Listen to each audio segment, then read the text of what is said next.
গুৱাহাটী আজি হৈ পৰিল গৌৰৱময়। অগণন কংগ্ৰেছ কৰ্মী আৰু শুভাকাংক্ষীক সাক্ষী কৰি লৈ আয়তীৰ উৰুলি শংখ ঘণ্টা মাদল গায়ন বায়নৰ মাজেৰে ৰাজীৱ ভৱনত প্ৰৱেশ কৰি পূৰ্বৰ সভাপতি ভূপেন বৰাৰ হাতৰ পৰা দলীয় দায়িত্ব চমজি লয় অসম প্ৰদেশ কংগ্ৰেছৰ নৱনিযুক্ত সভাপতি সাংসদ গৌৰৱ গগৈয়ে। দায়িত্ব লোৱাৰ পিছত মানৱেন্দ্ৰ শৰ্মা কমপ্লেক্স চৌহদত অনুষ্ঠিত হয় এখন বিশাল গৌৰৱ গগৈ আদৰণি সভা। সৰ্বভাৰতীয় কংগ্ৰেছৰ সাধাৰণ সম্পাদক তথা অসমৰ তত্ত্বাৱধায়ক জিতেন্দ্ৰ সিং, প্ৰাক্তন কেন্দ্ৰীয় মন্ত্ৰী পৱন সিং ঘাটোৱাৰ, বিৰোধী দলপতি দেৱব্ৰত শইকীয়া, সাংসদ ৰকিবুল হুছেইনসহ প্ৰতিটো কোষৰ নেতাসকলৰ উপস্থিতিত গৌৰৱ গগৈক উষ্ম আদৰণি জনোৱা হয়। নিজৰ ভাষণত বিপক্ষৰ মিছা অপবাদ সমালোচনা ভয় নকৰি 2026 ৰণলৈ সাজু হ'বলৈ সকলোকে গৌৰৱ গগৈয়ে মুকলি আহ্বান জনায়। গুৱাহাটীৰ পৰা বিশ্বজিৎ সাহাৰ এক প্ৰতিবেদন, AIN লাইভ। 4 বছৰ আগতে মই কাৰ্যসূচী আৰম্ভ কৰোঁতে শ্ৰীমন্ত শংকৰদেৱ কলাক্ষেত্ৰত এটা কাৰ্যসূচী লৈছিলোঁ। তাৰ নাম আছিলে আকৌ নতুন প্ৰভাত হ'ব। জয়ন্ত হাজৰিকাই লিখিছিল যে আকৌ নতুন প্ৰভাত হ'ব, কাল ৰাতিও নাথাকিব, নিউ কৰা হেঁচাৰ খবত শিয়ালৰ ৰাও আঁতৰিব। আজি গৌৰৱ গগৈ ডাঙৰীয়াৰ এই সম্বৰ্ধনা অনুষ্ঠানত আপোনালোকৰ উপস্থিতি আৰু উৎসাহ উদ্দীপনা দেখি মই 4 বছৰ আগতে যি সপোন দেখিছিলোঁ সেয়া যে বাস্তৱৰ দিশে গতি কৰিছে সেয়া যে অনুমান কৰিছোঁ। মই গৌৰৱ গগৈ ডাঙৰীয়াক ইতিমধ্যে ৰাজীৱ ভৱনত এখন পাটৰ গামোচা, এটা ফুলৰ টকাৰে মোৰ চেনেহখনা অন্তৰ ভৰা মৰমেৰে তেখেতক তাত আদৰণি জনাইছোঁ। বন্ধুসকল, আমাৰ ৰাজনীতিত চবৰে স্বাৰ্থ থাকে,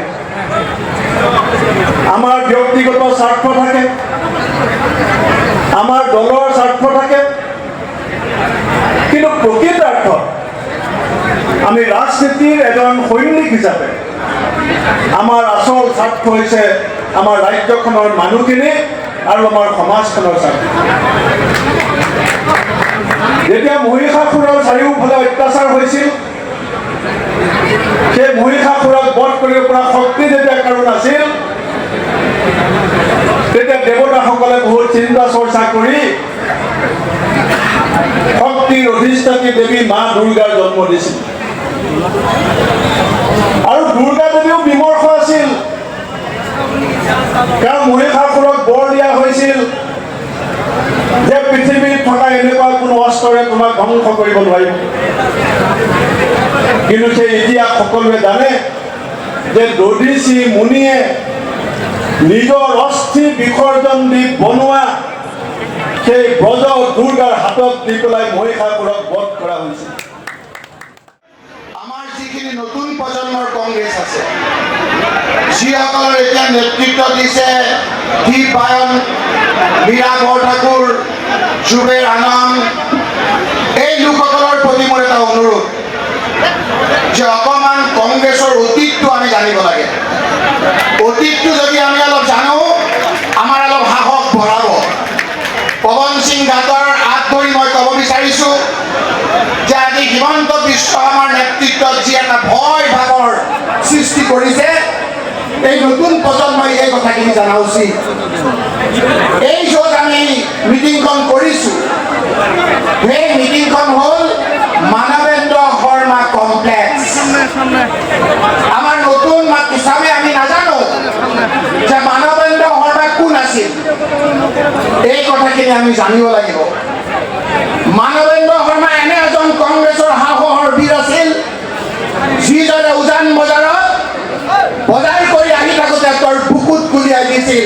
সেই মানৱেন্দ্ৰ শৰ্মাৰ ছেক্ৰিফাইচৰ চিন হিচাপে আমি এই কমপ্লেক্সটো তেওঁৰ নামত দিছোঁ। আমি মানৱেন্দ্ৰ শৰ্মাৰ এই ছেক্ৰিফাইচৰ কথা জানিব লাগিব যে আমি আলফাক ভয় কৰা নাছিলোঁ।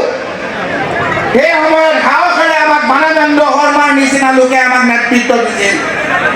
সেই লোকসকলৰ বুকুত গুলিয়াই দিয়া সেই লোকসকলক আমি কুণ্ঠাচা কৰি কংগ্ৰেছৰ নেতৃবৰ্গই আমাৰ কংগ্ৰেছৰ শাসনলৈ আহিছিল। বিদেশ শইকীয়া ডাঙৰীয়াৰ নেতৃত্বত 1991 চনত 126টা সমষ্টিত কংগ্ৰেছৰ পাৰ্টি পোৱা নাছিলোঁ, কিন্তু মানুহৰ মনত কংগ্ৰেছ আছিল।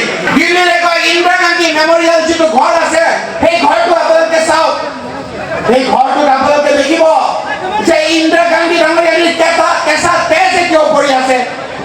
বুজিব লাগিব এই কেঁচা তেজ ইন্দিৰা গান্ধী ডাঙৰীয়াই কিহৰ কাৰণে দিবলগীয়া হ'ল। প্ৰধানমন্ত্ৰী থকা অৱস্থাত ইন্দিৰা গান্ধী ডাঙৰীয়াৰ বুকুত যেতিয়া গুলিয়াই দিছিল সেই তেজ লগা শাৰীখন এতিয়াও তাত আছে। এবাৰ গ'লে কংগ্ৰেছী হিচাপে আপোনালোকক গৌৰৱ অনুভৱ হ'ব। অসমৰ ৰাইজে বিচাৰিছে যে গৌৰৱ গগৈ ডাঙৰীয়াৰ নেতৃত্বত আমাৰ যিকেইজন আমাৰ সাংসদ আছে, আমাৰ CLP নেতা আছে, ৱৰ্কিং প্ৰেচিডেণ্ট আছে, অসমৰ ৰাইজে বিচাৰিছে যে ঐক্যবদ্ধভাৱে চাবিছত এই বাকী আৰু ফাঁকিৰ চৰকাৰখনক উঠাবৰ কাৰণে আমি আজিৰ পৰাই দিনে নিশাই বিৰতিবিহীনভাৱে কংগ্ৰেছৰ আমি বুথ লেভেলত কাম কৰিব লাগিব। উৎসাহ যিমান আছে, প্ৰত্যাহ্বান সন্মুখত সিমান আছে। আপোনালোকক মই এটা কথা কওঁ, এইখন অসমত স্বাধীনতাৰ পিছত অসমৰ মুখ্যমন্ত্ৰীয়ে যুৱ সমাজক কয় যে দেশীয় সুৰা খাব নালাগে, তোমালোকে বিদেশী সুৰা খোৱা। এইজন মুখ্যমন্ত্ৰীয়ে কয় বন্দুকৰ লাইচেন্স লাগে যদি তোমালোকে বন্দুকৰ লাইচেন্স তোমালোকে এপ্লাই কৰা।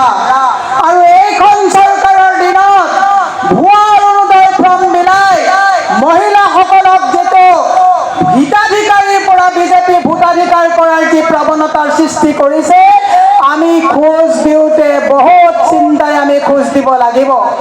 যোৱাকালি মাননীয় সভাপতি গৌৰৱ গগৈ ডাঙৰীয়াৰ লগত চপাইডাঙত গৰাখহনীয়াত মৃত্যু হোৱা আমি এটা পৰিয়ালত এগৰাকী মাতৃ আৰু দুটা সন্তান য'ত মৃত্যু হৈছিলে গৰাখহনীয়াত খবৰ কৰিবলৈ গৈছিলোঁ। মই এই কথাটো কৈছোঁ, যি ঘৰ মৃতকৰ ঘৰত মাননীয় সভাপতি ডাঙৰীয়াই মৃত্যুৰ খবৰ লৈ আছিলে, তাৰ 10 মিটাৰ দূৰত বিজেপিৰ কিছু মহিলাই বহু উচ্চস্বৰে যে এঘৰ মৃতক সন্মুখত থাকিলে আমি এটা যদি জীৱ জন্তুৰ মৃত্যু হয় আমি সেইদিনাখন ঘৰত মাছ মাংস নাখাওঁ আৰু উল্লাস নকৰোঁ। যিকোনো খবৰ আৰু বিজ্ঞাপনৰ বাবে যোগাযোগ কৰক 7896121996 লগতে 7002537271।